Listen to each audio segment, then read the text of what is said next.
Hey folks, Shawn Kimbro here with Chesapeake Light Tackle. Kristen, welcome to the shop. Hey, thank you. Kristen from Anglers Whiskey Cellar. We've been talking about this great thing that's going on here. It's Anglers has everything we love.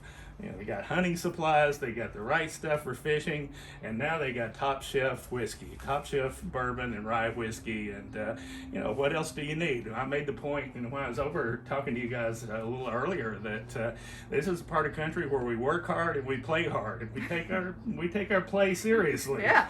And thank goodness for Anglers being there. I appreciate you doing that, Kristen. Oh yeah, absolutely. So we're going to be doing a series of videos from the shop here, and we thought we'd kick it out just by talking about what we like about whiskey. I don't know about you, Kristen, but I don't really drink to get drunk. I mean, there was a time I did that when in my younger days. Well, sometimes. You're still in your younger days, but mostly it's just for me, it's about relaxing, maybe enhancing whatever situation that I happen to be in, and so I like to drink whiskey that kind of opens me up a little bit and makes me feel a little better. So we've got a few things to taste, and I thought we'd go over just some of the principles of tasting whiskey. What does it mean when you're tasting whiskey? And the first point I wanted to make about it is there's no wrong way to do it. I mean, it's all up to you on how you do it. But there's about 4 things that I can think of that go into making whiskey tasting, the process of whiskey tasting interesting. The first is just the color. And tonight we're going to look at Catoctin Creek. And this is a local from Virginia? Virginia, yes. Yeah. And what were you telling me about the cows? So it's all sourced locally. They even get their bottles from Pennsylvania. They feed their cattle with the mash from their whiskeys. So they then, after they feed their cattle, obviously, they are also sourced to local restaurants and things like that. There's actually a restaurant across the street from the distillery that actually uses their cattle in their recipes.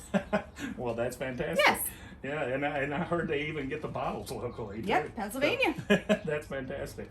So, first thing I was talking about, the first principle is kind of the color. And you can look at it through the bottle, but sometimes they shade these bottles a little bit. So, better to pour it in a glass. And we've already poured a little bit for Kristen there. And I like these glasses that are kind of tulip. They kind of concentrate toward the top of the glass, and we'll talk about that in a minute. But the first thing I want to look at, I'm going to hold it up to the light. I'm going to look and see, how clear is it? It's probably going to be pretty clear. This is a non-chill filtered whiskey, so it's a pretty amber color. So that tells me a little something about it. There are some cheaper whiskeys that they add color to, but I don't believe Catoctin Creek is doing that. That's just the color of what comes from the wood in the barrel. That's where that comes from. And the second principle, after what it looks like, is what it smells like.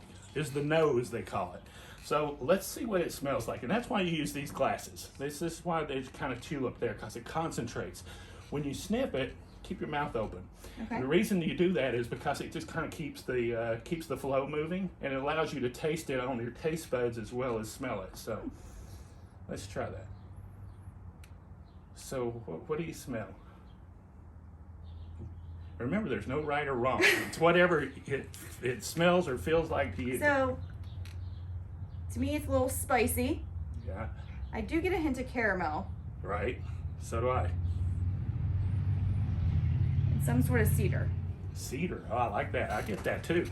And it smells a little fresh to me. They're probably using, I don't know, I haven't really done a whole lot of research on this, but I bet they're using white oak barrels because I get a little bit of vanilla as well. And I just mowed my grass, but I smell grass too. And I don't know if I'm smelling the grass outside or the grass from the nose of the whiskey. Maybe a little bit of both. Maybe. That's pretty good. Yeah.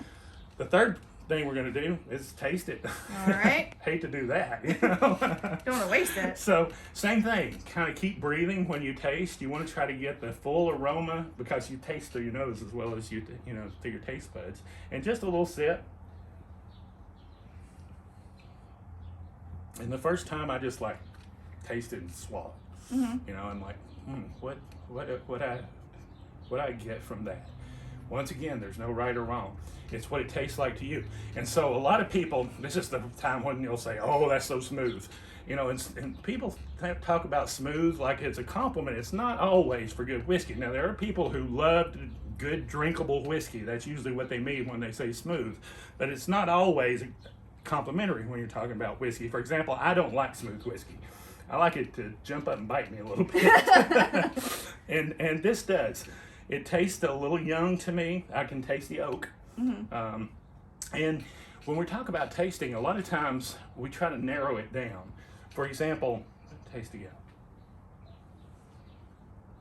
I get some sweetness off of that. So you can say sweet, but try to think in your mind, how can I narrow that down? Yes, it's sweet, but it's what's it sweet like? Maybe like it's sweet like honey, or then even go even deeper than that. Maybe like apple blossom honey. And so, you know, and not necessarily getting that, but I am getting like a little bit of maybe a sugar cookie taste off of it. It's a little sweet. The mouthfeel comes into play here too. It's a little thin. This is probably a pretty young whiskey. It's not real old. So anyway, that's the third thing, is the taste. And the fourth thing is very closely related to taste, and that's just the aftertaste, the finish. What does it finish like? What does it taste like on the end, on your tongue? It's a little hot, and I noticed that you added a little bit of water to yours.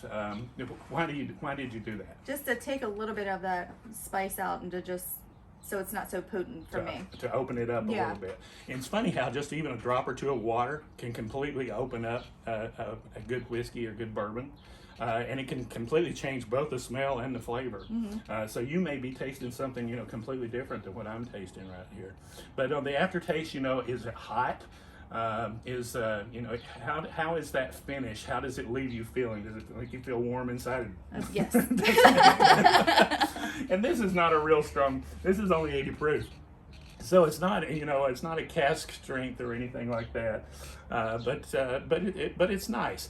So that's the four principles. It's just what it looks like, what it smells like, what it tastes like, and what it finishes like. And it's all up to you. Yeah. Whatever you like. That's what's important. We all like different things, otherwise they'd only make one kind. It's very true. Yep. So cheers to Catoctin Creek. Cheers. And cheers to anglers. Cheers to anglers, and thank you guys for watching. We're going to be doing monthly videos with Shawn, so stay tuned and we'll be back with you.